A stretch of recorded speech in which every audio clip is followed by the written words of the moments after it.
ஆன்மீக அன்பர்கள் அனைவருக்கும் அன்பான வணக்கம். நாம நம்மளுடைய சேனல்ல ஆன்மீகம் சம்பந்தமான பல வீடியோ பதிவுகள் தாங்க பார்த்துக்கிட்டே இருக்கோம். அந்த வகையில் நாம் இன்னைக்கு என்ன பதிவு பார்க்க போகிறோம் அப்படின்னா, இப்போ பிறக்கக்கூடிய ஏப்ரல் மாதத்தில் இந்த சிம்மராசிக்காரங்களுக்கு எந்த மாதிரியான பலன்கள் எல்லாம் கிடைக்க போகுதுன்னு தாங்க. இது கூடவே இந்த ஏப்ரல் மாதத்தோட கிரகநிலை கிரக மாற்றங்கள்லாம் எப்படி அமைஞ்சிருக்கணும், வியாபாரம், தொழில், பொருளாதாரம், குடும்ப நிலை, ஆரோக்கியம், உத்தியோகம், மாணவர்கள் இப்படின்னு எல்லா வகையிலுமே இந்த சிம்மராசிக்காரங்களுக்கு எந்த மாதிரியான பலன்கள் எல்லாம் கிடைக்க போகுது அப்படின்னு தொடர்ந்து ஒன்று ஒன்றா பார்த்துட்டு வரலாங்க. முக்கியமாக பார்த்தீங்கன்னா இந்த மாதத்தோட விசேஷ நாட்கள் என்ன அப்படின்னு பார்க்கலாம். ஸோ வீடியோ ரொம்பவே இன்ட்ரெஸ்டாக இருக்க போகுது. ஸ்கிப் பண்ணாமல் முழுசாக பார்த்து பயன்பெறுங்க. ஃபஸ்ட்டு இந்த மாதத்தோட கிரக நிலவரம் என்ன அப்படின்னு பார்த்தீங்கன்னா, குரு பகவான் ரிஷப ராசியில் சஞ்சாரம் பண்ணுறாருங்க. மிதுன ராசியில் செவ்வாய் பகவான் சஞ்சாரம் பண்ணுறாரு. கன்னி ராசியில் பார்த்தீங்கன்னா கேது பகவான் சஞ்சாரம் பண்ணுறாருங்க. மீன ராசியில் மற்ற கிரகங்களின் சேர்க்கையெல்லாம் இருக்குது. அதாவது பார்த்தீங்கன்னா மீன ராசியில் புதன், சுக்கிரன், சூரியன், சனி, ராகு ஆகிய கிரகங்களின் சேர்க்கை வந்து இருக்குதுங்க. கிட்டத்தட்ட பார்த்தீங்கன்னா ஒரு 5 கிரகங்களின் சேர்க்கை வந்து அமைந்திருக்குது. அப்போ இந்த 5 கிரகங்களோட கூட்டு சேர்க்கை தாங்க இந்த மாதத்தில் வந்து மேக்சிமம் வந்து எல்லாத்தையுமே தீர்மானிக்க போகுது. இந்த மாசத்துல வந்து சந்திரன் தன்னுடைய பயணத்தை வந்து ரிஷப ராசியிலிருந்து தொடங்குறாரு. ரிஷப ராசியில குருவோடு சேர்ந்திருக்கிற இந்த சந்திரன் கஜகேசரி யோகத்தை வந்து ஏற்படுத்துறாருங்க. அப்ப இந்த மாசத்தோட ஆரம்பமே ரொம்பவே அமோகமா இருக்க போகுது. இது கூடவே பாத்தீங்கன்னா இந்த மாசத்துல 2 முக்கியமான கிரக பயிற்சிகளாக ஏற்பட போகுதுங்க. ஃபர்ஸ்ட் கிரக பயிற்சி அப்படின்னு பாத்தீங்கன்னா ஏப்ரல் 3ஆம் தேதி அன்னைக்கு செவ்வாய் பகவான் மிதுன ராசியிலிருந்து கடக ராசிக்கு பயிற்சியாகி அந்த இடத்துல வந்து நீச்சஸ்தானத்தை அடையிறாருங்க. அதே சமயத்தில் சூரியன் ஏப்ரல் 14ஆம் தேதி பார்த்தீங்கன்னா விடியற் காலையில் கிட்டத்தட்ட பார்த்தீங்கன்னா ஒரு 3 மணி பக்கமாக மிதுன ராசியிலிருந்து மேச ராசிக்கு பயிற்சி ஆகிறாரு. சூரிய பகவான் ஒரு ராசியிலிருந்து இன்னொரு ராசிக்கு மாறுறப்ப தாங்க மாத பிறப்பே நடக்குது. அந்த வகையில் பார்த்தீங்கன்னா மீன ராசியில் இருக்கக்கூடிய சூரியன் மேச ராசிக்கு போகிறப்ப தான் நமக்கு வந்து சித்திரை வருட பிறப்பே நடக்குது. அதாவது தமிழ் வருட பிறப்புங்க அன்னைக்கு. இந்த சித்திரை தமிழ் வருட பிறப்பை பார்த்தீங்கன்னா ஒரு சிலர் விஸ்வவசு அப்படின்னு சொல்லுவாங்க. இது ரெண்டும் தாங்க இந்த மாதத்தில் வரக்கூடிய 2 முக்கிய கிரக பயிற்சிகள் அமைஞ்சிருக்குது. இந்த மாதத்தோட விசேஷ நாட்கள் அப்படின்னு பார்த்தீங்கன்னா ஏப்ரல் 1ஆம் தேதி அன்னைக்கு கார்த்திகை விரதங்க. அதாவது சந்திரன் வந்து கார்த்திகை நட்சத்திரத்தில் தன்னுடைய டிராவலை வந்து ஆரம்பிக்க போறாரு. அடுத்ததாக பார்த்தீங்கன்னா ஏப்ரல் 5ஆம் தேதி வாஸ்து தினம். அதனால வீட்டுக்கு வாசக்கால் வைக்கிறது, பூமி பூஜை செய்யறது, இல்லை வீடு சம்பந்தப்பட்ட எந்த ஒரு வேலையாக இருந்தாலுமே இந்த நாளில் வந்து நம்ம செஞ்சுக்கலாங்க. இதை தொடர்ந்து அடுத்ததாக ஏப்ரல் 6ஆம் தேதி பார்த்தீங்கன்னா ராமநவமி. ஸ்ரீ ராமச்சந்திர மூர்த்தி வந்து அவதரித்த நாளாக தாங்க சொல்லப்படுது. அன்னைக்கு வந்து நீர், மோர், பானகம் இது எல்லாத்தையுமே நாம நிவேதனமாக செஞ்சு பக்தர்களுக்கு தானமாக கொடுக்கலாங்க. முக்கியமாக பார்த்தீங்கன்னா இந்த நாளில் வந்து திருமணம் ஆகாத பெண்கள் வந்து விரதம் இருந்து வழிபாடு செய்யலாம். அடுத்ததாக பார்த்தீங்கன்னா ஏப்ரல் 11ஆம் தேதி பங்குனி உத்திரங்க. முருகனுக்கே உண்டான விசேஷமான நாளாக தான் இது சொல்லப்பட்டு இருக்குது. அன்னைக்கு பார்த்தீங்கன்னா காவடி எடுக்கிறது, இல்லை பாத யாத்திரையாக போகிறது, முருகனுக்காக மொட்டை அடிக்கிறது, இல்லைன்னா விரதம் இருந்து வழிபாடு செய்கிறது, இன்னும் பல வேண்டுதல்களை வந்து இந்த நாளில் வந்து நம்ம நிறைவேற்றிக்கலாங்க. எந்த ஒரு முருகன் கோயிலாக இருந்தாலுமே இந்த பங்குனி உத்திரம் அப்படிங்கிறது ரொம்பவே சிறப்பாக கொண்டாடப்படுங்க அந்த நாளில். இதை தொடர்ந்து அடுத்த நாளே பார்த்தீங்கன்னா அதாவது ஏப்ரல் 12ஆம் தேதி பௌர்ணமிங்க. அன்னைக்கு வந்து கிரிவலம் போகலாம். எல்லா மலைகளையுமே நம்ம கிரிவலம் போகலாங்க. அது மட்டும் இல்லாமல் உங்கள் ஊரில் உங்கள் வீட்டு பக்கத்தில் இருக்கிற பெருமாள் கோவில், சிவன் கோவிலை நம்ம சுற்றி வர்றதுமே கிரிவலம் செஞ்ச பலனை வந்து நமக்கு கொடுக்குங்க. முக்கியமாக சொல்லணும் அப்படின்னா திருவண்ணாமலையில் கிரிவலம் போகலாங்க. உங்களுக்கு என்ன வேணுமோ அதை நினச்சிக்கிட்டு நடக்கணும் அப்படின்னு வேண்டிக்கிட்டு கிரிவலம் சுற்றி வந்தீங்க அப்படின்னா அது சீக்கிரமாக நிறைவேறிடுங்க. ஏப்ரல் 14ஆம் தேதி பார்த்தீங்கன்னா தமிழ் வருட பிறப்புங்க. அதாவது தமிழ் விஸ்வவசு அப்படின்னு சொல்லக்கூடிய சித்திரை தமிழ் வருட பிறப்பாக தான் நமக்கு அமைந்திருக்குது. இந்த தமிழ் வருட பிறப்புல முக்கணிகளையும் வச்சு கூடவே பூ, பழம், தேங்காய், வெத்திலைப்பாக்கு, கண்ணாடி, தங்கம், வெள்ளி, பணம் இல்லைன்னா சில்லற காசு இது எல்லாமே நம்ம நைட்டே ரெடி பண்ணி வச்சுக்கணுங்க. அதாவது தமிழ் வருட பிறப்புக்கு முதல் நாள் நைட்டே நம்ம இது எல்லாத்தையுமே ரெடி பண்ணி வச்சுக்கணும். அதுவும் பார்த்தீங்கன்னா நம்ம தூங்கி எழுந்திரிச்சோன்னே எந்த இடத்த ஃபஸ்ட்டு பார்ப்போமோ அங்கே வந்து கண்ணுக்கு தெரிகிற மாதிரி இது வைக்கணுங்க. காலைல நம்ம எழுந்திரிச்சோன்னே நைட்டே ரெடி பண்ணி வச்சிருக்க இந்த பிளேட்டை தாங்க ஃபஸ்ட்டு பார்க்கணும். அப்போ முதல்ல இதை நம்ம பார்க்கறது மூலயமா அந்த வருஷம் ஃபுல்லாகவே நமக்கு எந்த ஒரு செல்வ குறையுமே ஏற்படாமல் மகாலட்சுமியின் பரிபூர்ண திருப்பார்வை வந்து நமக்கு கிடைக்குங்க. அப்போ இந்த இமேஜ்ல இருக்க மாதிரி நீங்க வந்து பிளேட் எல்லாம் செட் பண்ணி வச்சுக்கோங்க. ஏப்ரல் 22ஆம் தேதி பாத்தீங்கன்னா நடராஜர் அபிஷேகங்க. நடராஜருக்கு நடத்தக்கூடிய 6 முக்கியமான அபிஷேகத்துல இதுவும் ஒன்னாதாங்க அமைஞ்சிருக்குது. ஏப்ரல் 22ஆம் தேதி இதை தொடர்ந்து மறுபடியும் ஒரு வாஸ்து நாள் வருதுங்க. இது வந்து சித்திரை மாதத்துல வரக்கூடிய முதல் வாஸ்து நாளா தான் அமைஞ்சிருக்குது. அப்ப இந்த நாள்ல வந்து நாம வந்து வீட்டுக்கு தேவையான எந்த ஒரு ஆல்ட்ரேஷனா இருந்தாலும் செஞ்சுக்கலாங்க. ஏப்ரல் 27ஆம் தேதி பாத்தீங்கன்னா அமாவாசைங்க.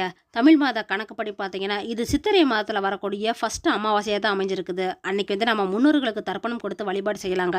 அடுத்ததா ஏப்ரல் மாதத்தோட கடைசி நாளான 30ஆம் தேதி பார்த்தீங்கன்னா, அக்ஷய திருதிங்க. இந்த நாள்ல வந்து கோல்டு, சில்வர் இப்படின்னு எல்லாருமே வாங்குவாங்க. ஏன்னா வருஷம் ஃபுல்லா வந்து நம்ம கஷ்டப்படுற காசை வந்து இந்த நாள்ல வந்து ஏதாவது தங்கம், வெள்ளி எல்லாம் வாங்குறதுக்காக தாங்க சேர்த்து வைக்கிறாங்க எல்லாருமே. இருந்தாலும் கூட இந்த நாள்ல வந்து நாம தங்கம், வெள்ளியை வந்து வாங்குறதை விட தானமா கொடுக்கறது மூலியமா தாங்க இரட்டிப்பு பலனா நமக்கு திரும்ப கிடைக்கும். அப்ப ஏப்ரல் மாதத்துல வரக்கூடிய இந்த அக்ஷய திருதி அன்னைக்கு வந்து தங்கம், வெள்ளி காயின் இதெல்லாம் சின்னதாவது வாங்கி மற்றவங்களுக்கு தானமா கொடுங்க. இது கூடவே பார்த்தீங்கன்னா அன்னைக்கு அன்னதானமும் செய்யலாங்க. ஏன்னா தானத்திலே சிறந்த தானமா சொல்லப்படுறது தாங்க இந்த அன்னதானம். அதனால முடிஞ்சவங்க தங்கம், வெள்ளி இதெல்லாம் வாங்கி தானமா கொடுங்க. முடியாத பட்சத்தில் அன்னதானமாவது செய்யுங்க. அதுவும் 2 பேருக்காவது வாங்கி கொடுங்க. மகாலட்சுமியின் அருள் கராஜம் உங்களுக்கு ரொம்பவே நிறைந்திருக்குங்க. இதையெல்லாம் தாங்க இந்த ஏப்ரல் மாதத்துல வரக்கூடிய முக்கியமான விசேஷ நாட்கள் அமைந்திருக்குது. அப்ப இந்த மாதத்துல வரக்கூடிய கிரகநிலை கிரக மாற்றங்கள் மூலமாகவும் இந்த விசேஷ நாட்கள் பலனாகவும் பாத்தீங்கன்னா சிம்ம ராசிக்காரங்களுக்கு எந்த மாதிரியான பலனெல்லாம் கிடைக்க போகுது அப்படின்னு தொடர்ந்து பார்த்துக்கிட்டு வரலாங்க. கோபம் இருக்கிற இடத்துல தாங்க குணம் இருக்கும் அப்படின்னு சொல்றதுக்கு தகுந்த உதாரணம் அப்படின்னு பாத்தீங்கன்னா அது இந்த சிம்ம ராசிக்காரங்க தாங்க. இந்த ஏப்ரல் மாதத்தை பொறுத்த வரைக்கும் பாத்தீங்கன்னா சிம்ம ராசிக்காரங்களுக்கு ஏற்றத்தாழ்வு நிறைந்ததா தாங்க இருக்க போகுது. மாத தொடக்கத்திலேயே சூரியன், சனி, ராகு, புதன், சுக்கிரன் ஆகிய 5 கிரகங்களுமே பாத்தீங்கன்னா உங்களுக்கு 8ஆம் வீட்டுல அமர்ந்திருக்கிறதுனால உடல் ஆரோக்கியம் வந்து பாதிக்கப்படுங்க. அதனால உடல் ஆரோக்கியத்துல வந்து கொஞ்சம் கவனமா இருந்துக்கோங்க. சின்ன சின்னதா ஏதாவது பிரச்சனை வந்தாலுமே கூட அது உடனே டாக்டர்கிட்ட போய் செக் பண்ணி பார்த்து உடல்நிலையை வந்து சரி செய்ய பார்த்துக்கோங்க. வாழ்க்கையில பாத்தீங்கன்னா சில திடீர் மாற்றங்கள் எல்லாமே நடக்க போகுதுங்க. அதுவும் நல்ல ஒரு மாற்றங்களா தான் நடக்க போகுது உங்களுக்கு. இருந்தாலும் கூட பாத்தீங்கன்னா இந்த மாதம் வந்து உங்களுடைய ஆரோக்கிய விஷயத்தை தாங்க நீங்க ரொம்பவே அக்கறை காட்டிக்கணும். இந்த ஏப்ரல் மாசத்தோட தொடக்கத்திலேயே பாத்தீங்கன்னா செவ்வாய் பகவான் 11ஆம் வீட்டுல வந்து அமர்ந்திருக்கிறதுனால ஏப்ரல் 3ஆம் தேதிக்கு மேல 12ஆம் வீட்டுல வந்து செல்ல போறாருங்க. அதனால பாத்தீங்கன்னா உங்களுக்கு செலவுகள் அப்படிங்கிறது அதிகமாகும். அப்ப செலவுகள் ஜாஸ்தியா இருக்கிறதுனால பாத்தீங்கன்னா தேவையில்லாத செலவுகள் வந்து நீங்க கொஞ்சம் கண்ட்ரோல் பண்ணிக்கோங்க. அப்பதான் உங்க கையில வந்து பணம் அப்படிங்கிறது கொஞ்சமாவது நிக்குங்க. வீட்டுக்கு என்ன அத்தியாவசியமா தேவையோ அதை மட்டும் நீங்க செஞ்சுக்கோங்க. தேவையில்லாத ஆன்லைன் ஷாப்பிங் இல்லைன்னா வேற ஏதாவது வாங்குறது இப்படின்னு செய்யறது மூலமா அனாவசிய செலவுகள்லாம் ஏற்படலாங்க. இந்த மாதம் வந்து உங்களுக்கு நீண்ட பயணத்துக்கான வாய்ப்பு இருக்குதுங்க. உள்ளூர் இல்லைன்னா வெளியூர் பயணங்கள்லாம் போறதுக்கான வாய்ப்பு இருக்குது. அது எல்லாமே பாத்தீங்கன்னா உங்களுக்கு நல்லதாவும் அமையலாம், ஏதாவது பாதிப்பையும் ஏற்படுத்தலாங்க. ஏப்ரல் 14ஆம் தேதி பாத்தீங்கன்னா சூரிய பகவான் உங்களுக்கு 9வது வீட்டுல வந்து நுழைய போறாருங்க. அப்ப இந்த சிம்ம ராசிக்காரங்களுக்கு பாத்தீங்கன்னா சொசைட்டில நல்ல ஒரு அந்தஸ்து, மரியாதை, பதவி உயர்வு இதெல்லாமே கிடைக்குங்க. நீங்க வந்து சமூகத்துல ஒரு நல்ல ஒரு பதவி வந்து கிடைக்கிறதுக்கான வாய்ப்புமே அதிகமா இருக்குது. இது கூடவே பாத்தீங்கன்னா உங்களுக்கு கௌரவம் அப்படிங்கிறதும் கிடைக்குங்க. வேலை நிலையை பொறுத்த வரைக்கும் பாத்தீங்கன்னா இதுக்கப்புறம் தாங்க உங்களுக்கு ரொம்பவே ஸ்ட்ராங் ஆக போகுது. அதாவது இது நாள் வரைக்கும் நீங்க வந்து வேலையில ரொம்பவே டல்லா இருந்திருப்பீங்க, இல்லைன்னா ஆபீஸ்ல கூட பல பிரச்சனைகள் உங்களுக்கு வந்திருக்குங்க. அது எல்லாமே இப்போ ஒண்ணா சரியாகி கூட வேலை செய்றவங்க உங்களுக்கு ரொம்பவே ஒத்துழைப்பு கொடுப்பாங்க. அதனால பாத்தீங்கன்னா ஆபீஸ்ல வந்து நல்ல ஒரு முன்னேற்றம் வந்து உங்களுக்கு கிடைக்க போகுதுங்க. வியாபாரம் செய்யக்கூடிய சிம்மராசிக்காரங்களை பொறுத்த வரைக்கும் பாத்தீங்கன்னா இந்த ஏப்ரல் மாதம் வந்து நீங்க ரொம்பவே எச்சரிக்கையா இருக்கணுங்க.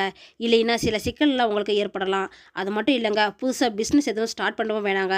தொழிலை வந்து விரிவாக்கம் செய்யறது, இல்ல புதுசா தொழில் முதலீடு செய்யறது, தொழிலை வந்து வேற இடத்துக்கு மாத்துறது, இது மாதிரி எந்த ஒரு விஷயத்தையுமே செய்ய வேணாங்க. ஏன்னா தொழில் வியாபாரத்தை பொறுத்த வரைக்கும் இந்த ஏப்ரல் மாதத்துல நீங்க எந்த ஒரு முயற்சி எடுத்தாலுமே அதெல்லாமே உங்களுக்கு பிரச்சனை தாங்க கொண்டு வந்து கொடுக்கும். இல்லைன்னா சில சிக்கல்லாம் ஏற்பட்டுரும்.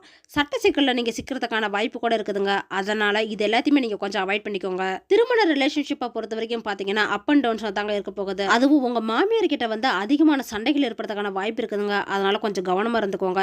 காதல் உறவை பொறுத்த வரைக்கும் பாத்தீங்கன்னா இந்த சிம்ம ராசிக்காரங்களுக்கு ஏப்ரல் மாதம் ஃபர்ஸ்ட்ல வந்து உங்களுக்கு கொஞ்சம் பலவீனமா தாங்க இருக்கும். ஆனா அதுக்கப்புறமா படிப்படியா வந்து அது எல்லாமே சரியாகிடும். உங்க 2 பேத்துக்குள்ள இருக்கக்கூடிய சண்டை சச்சரவு எல்லாமே சரியாகிடுங்க. நிதி ரீதியா பாத்தீங்கன்னா அதுவும் இந்த மாதம் வந்து உங்களுக்கு கொஞ்சம் பலவீனமா தாங்க இருக்க போகுது. அதனால தேவையில்லாம கடன் வாங்குறது, கொடுக்கல் வாங்கல் விஷயத்துல இது மாதிரியான விஷயத்துல வந்து நீங்க கொஞ்சம் கவனமா இருந்துக்கணுங்க. தேவை இருந்தா மட்டுமே கடன் வாங்குங்க. இல்லைன்னா தேவையில்லாத கடன்லாம் உங்களுக்கு பெரிய சிக்கலை வந்து ஏற்படுத்தி கொடுத்துருங்க. மாணவர்களை பொறுத்த வரைக்கும் பாத்தீங்கன்னா இந்த மாதம் வந்து நீங்க சாதகமான முடிவுகள் எடுக்கிறதுக்கான வாய்ப்பு அதிகமா இருக்குது. இதுவே ஃபாரின் போய் படிக்க நினைக்கிற மாணவர்கள் சக்சஸ் ஆகுங்க. 5ஆம் வீட்டின் அதிபதியான குரு பகவான் மாதம் ஃபுல்லாவே பாத்தீங்கன்னா 10ஆம் வீட்டுல தாங்க இருக்க போறாரு. இது கூடவே சனி பகவானின் பார்வையும் பாத்தீங்கன்னா இந்த மாதம் ஃபுல்லாவே 5ஆம் வீட்டுல தாங்க இருக்க போகுது. அதனால உங்களுடைய காதல் உறவுல வந்து ரொம்பவே தீவிரத்தை வந்து உங்களால உணர முடியும். நல்ல ஒரு வாழ்க்கை வந்து அமைவது மூலமா நல்ல ஒரு உறவுகளையும் முன்னேற்றம் வந்து கிடைக்குங்க.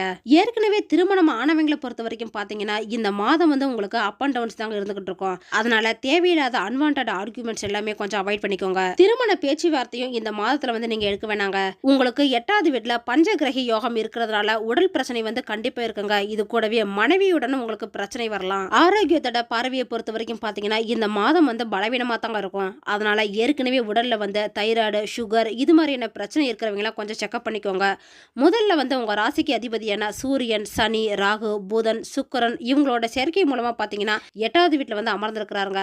அப்போ பார்த்தீங்கன்னா அபத்தமான நிலையெல்லாம் இருக்கும். இது மாதிரியான பலன்கள் தாங்க இந்த ஏப்ரல் மாதம் வந்து சிம்ம ராசிக்காரங்களுக்கு அமைந்திருக்குது. பரிகாரமாக உங்கள் ராசி அதிபதியான சூரிய பகவானின் ஆதித்ய கிருதத்தை பாராயணம் செஞ்சுட்டு வாங்க.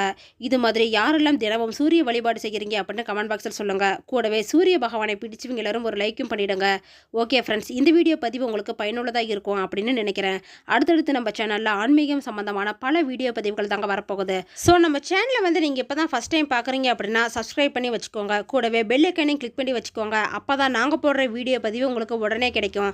இந்த வீடியோ உங்களுக்கு பிடிச்சிருந்தா லைக் பண்ணுங்கள், ஷேர் பண்ணுங்கள், கமெண்ட் பண்ணுங்கள். அதோடு உங்கள் ஃப்ரெண்ட்ஸ் அண்ட் ஃபேமிலிக்கும் ஷேர் பண்ணுங்கள். அவங்களும் இந்த வீடியோ பதிவை பார்த்து பயன்பெறட்டும். மற்றொரு ஆன்மீக தகவல் வீடியோவோடு உங்களை சந்திக்கிறேன். ஆன்மீக அன்பர்களான உங்களுக்கு நன்றியும் வணக்கமும்.